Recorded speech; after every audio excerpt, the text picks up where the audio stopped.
Salve Oineg, salve Fábio, salve aí aos ouvintes. Oineg, eu queria colocar um ponto nessa discussão sobre o caso da menina de 11 anos de Santa Catarina, que foi primeiro impedida pela juíza de realizar um aborto, foi vítima de uma violência sexual e depois acabou realizando o aborto depois que aquela audiência que a juíza agiu de fato muito mal, agiu contra a lei, ela veio a público na reportagem do The Intercept. Conversando com alguns especialistas, eles me colocaram a seguinte questão, Eneg. É fato que a juíza andou muito mal, porque ela diz que depois de 22 semanas seria como uma autorização para o homicídio, ela permitiu o aborto ser feito por essa menina.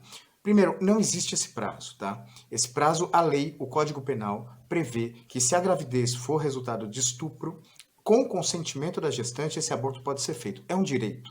O aborto no Brasil só pode ser feito em 3 hipóteses.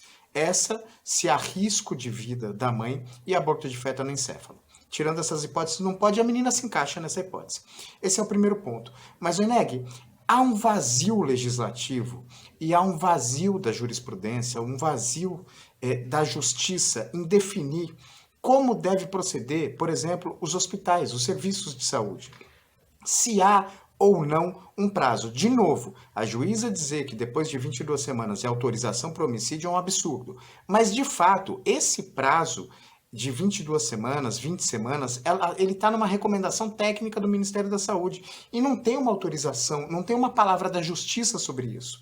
Eu conversava, provocado por um juiz criminalista, eu dizia, se o Código Penal não dá prazo, não existe esse prazo, a justiça não tem que definir sobre esse prazo.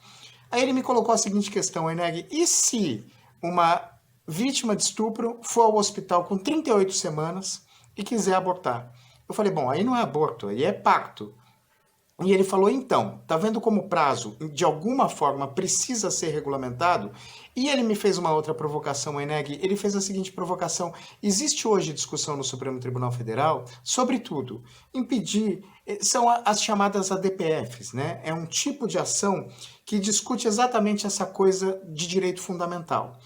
E existe a DPF para impedir o sacrifício dos animais, proibir condução coercitiva, reajuste dos planos de saúde. Entraram com uma DPF até contra o perdão do Bolsonaro, que o indulto que o Bolsonaro deu ao Daniel Silveira. Mas não existe uma DPF para definir isso, para definir qual o procedimento.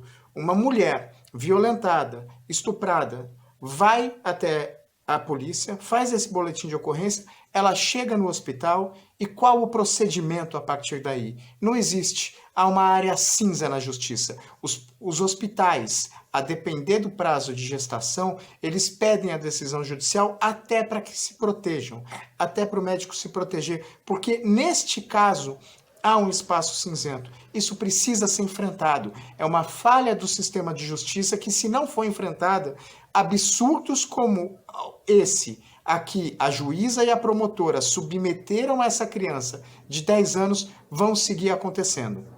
E o Eneg, para fechar, tá aparecendo a notícia de que o garoto que teria violentado essa menina tem 13 anos de idade. Se ele tem 13 anos de idade, ele também é vulnerável. Então, os dois, o que, conversando com os especialistas, eles disseram, nesse caso, os dois teriam sido submetidos a uma violência sexual, tanto ele como ela. Então, o fato de ele ser menor não deslegitima o direito dela ao aborto, porque ela foi também violentada, da mesma forma que ele teria sido violentado nesse caso.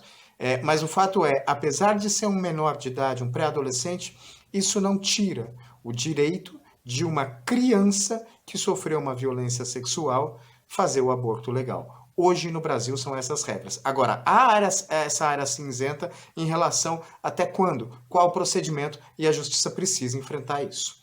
Era isso que eu queria falar sobre esse caso hoje. Um abraço para você, para o Fábio e para todos os nossos queridos e as nossas queridas ouvintes.